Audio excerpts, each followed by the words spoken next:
ये मेरे लिए हर्ष का विषय है कि आज मुझे डॉक्टर भीमराव अंबेडकर के नाम पर स्थापित बाबा साहेब भीमराव अंबेडकर विश्वविद्यालय के दीक्षांत समारोह में भाग लेने का अवसर प्राप्त हुआ। डॉक्टर भीमराव अंबेडकर मेरे लिए भगवान के समान है। भीमराव अंबेडकर कुछ ऐसे किए थे जिसके लिए मैं आपके सामने खड़ी हूँ।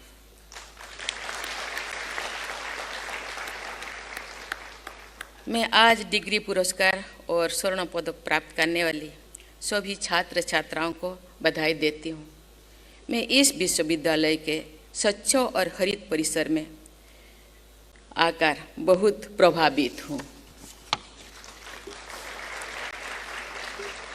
मुझे ये देखकर प्रसन्नता हुई है कि इस विश्वविद्यालय का वातावरण पर्यावरण के अनुकूल है।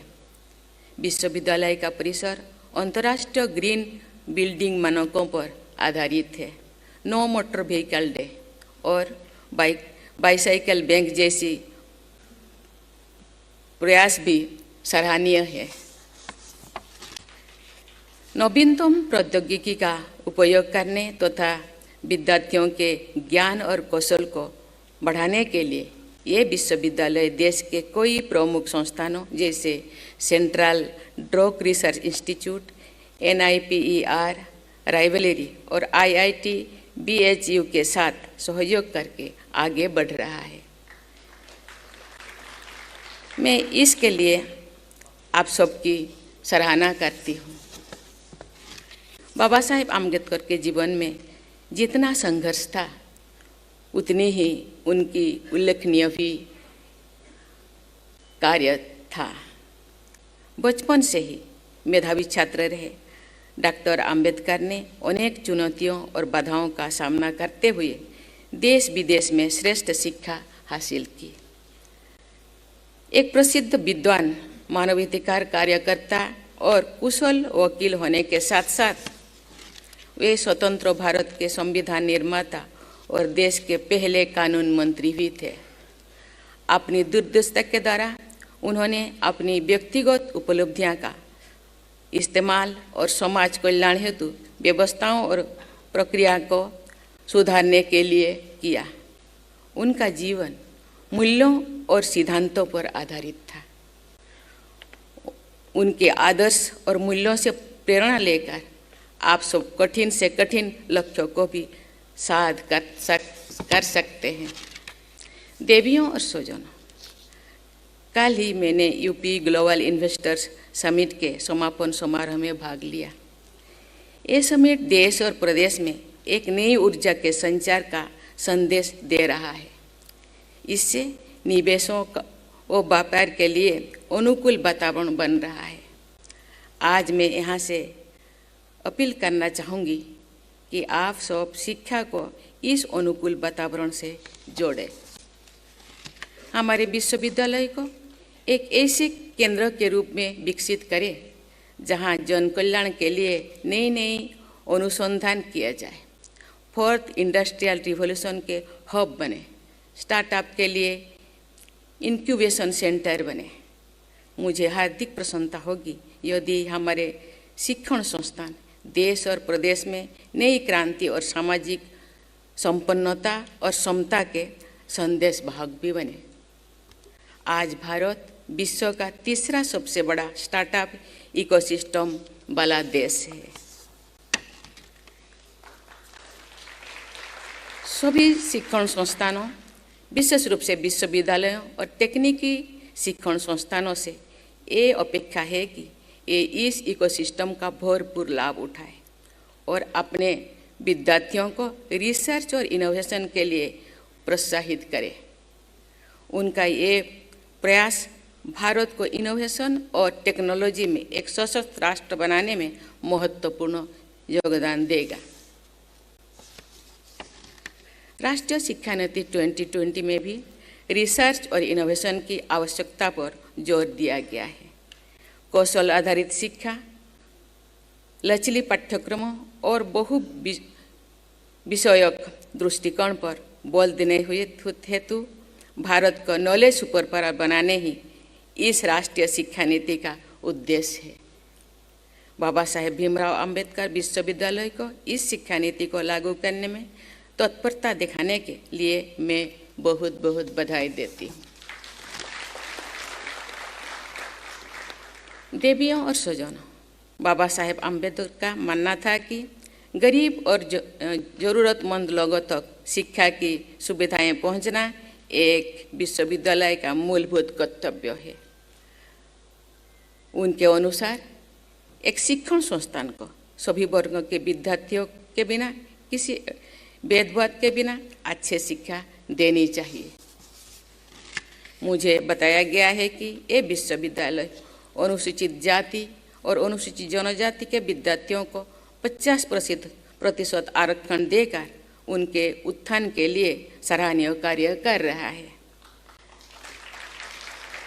मुझे विश्वास है कि बाबा साहेब अम्बेडकर के नाम पर बना ये विश्वविद्यालय उनके आदर्शों के अनुसार देश प्रदेश में शिक्षा का प्रसार करता रहेगा।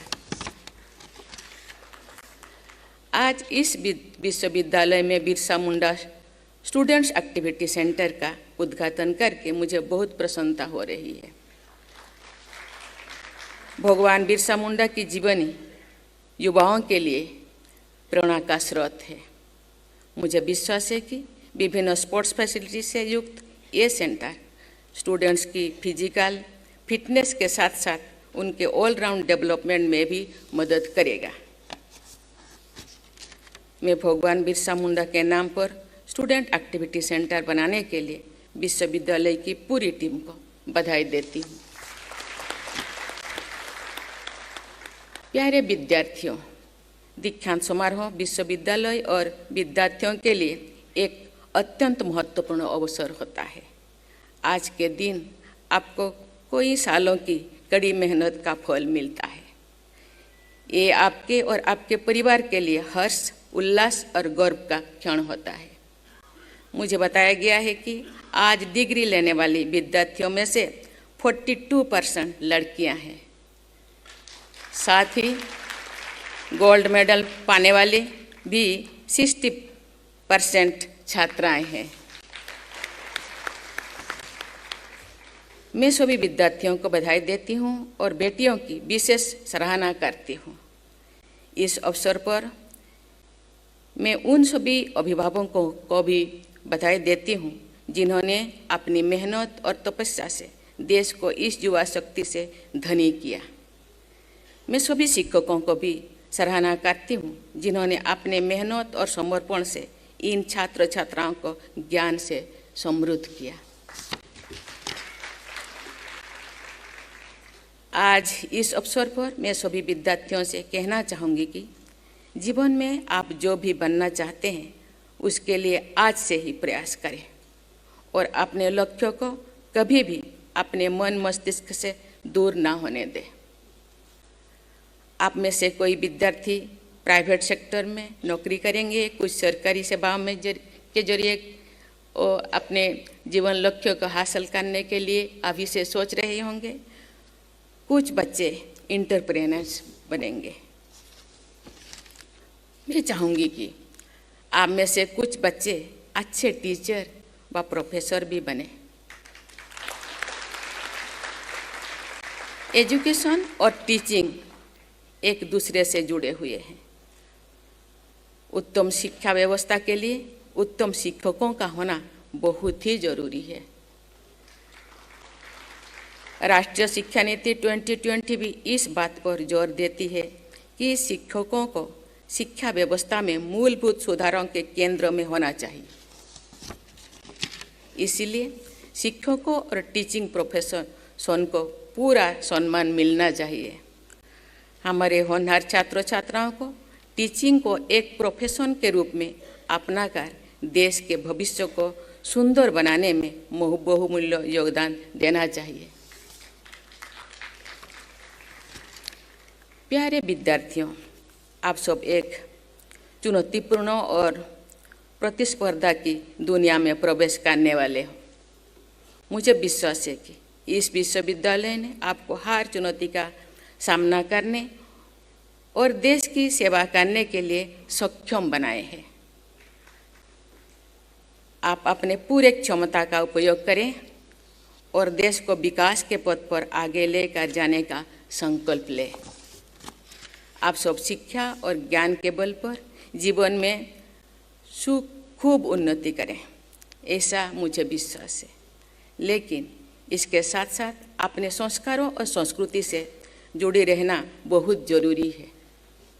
तभी आप एक सार्थक और संतोषजनक जीवन जी सकते हैं, जो दूसरों के लिए भी प्रेरणा का स्रोत बने।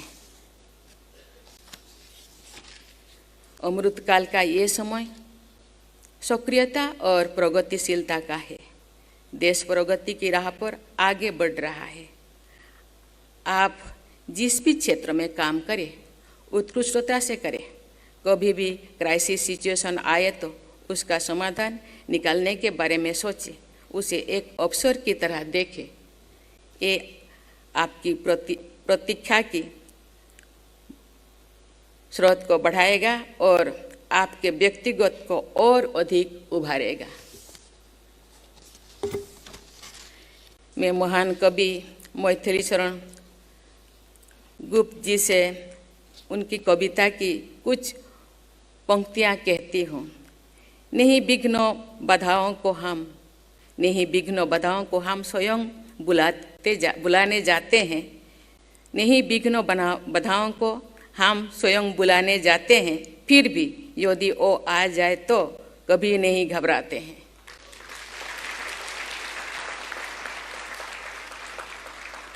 मेरे मत में तो विपदाएं हैं प्राकृतिक परीक्षाएं।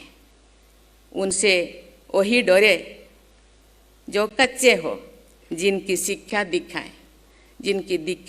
दिखाएं कच्चे हो, उनको वही परीक्षाएं से डरते हैं। आप सभी से अपेक्षा है कि आप अपने समर्पण और ईमानदार प्रयासों के माध्यम से देश को आगे ले जाने की जिम्मेदारी लेंगे और साथ ही सामाजिक और नैतिक मूल्यों से भी जुड़े रहेंगे। मैं एक बार फिर सभी विद्यार्थियों और इस विश्वविद्यालय से जुड़ी सभी लोगों को बधाई देती हूँ। आप सबको एक पूर्ण रूप से विकसित राष्ट्र के निर्माण कार्यों में दृढ़ संकल्प और प्रतिबद्धता के साथ जुड़ना है और अपना अमूल्य योगदान देना है। आपके स्वर्णिम भविष्य के लिए मेरी अनेक शुभकामनाएं। धन्यवाद। जय हिंद, जय भारत।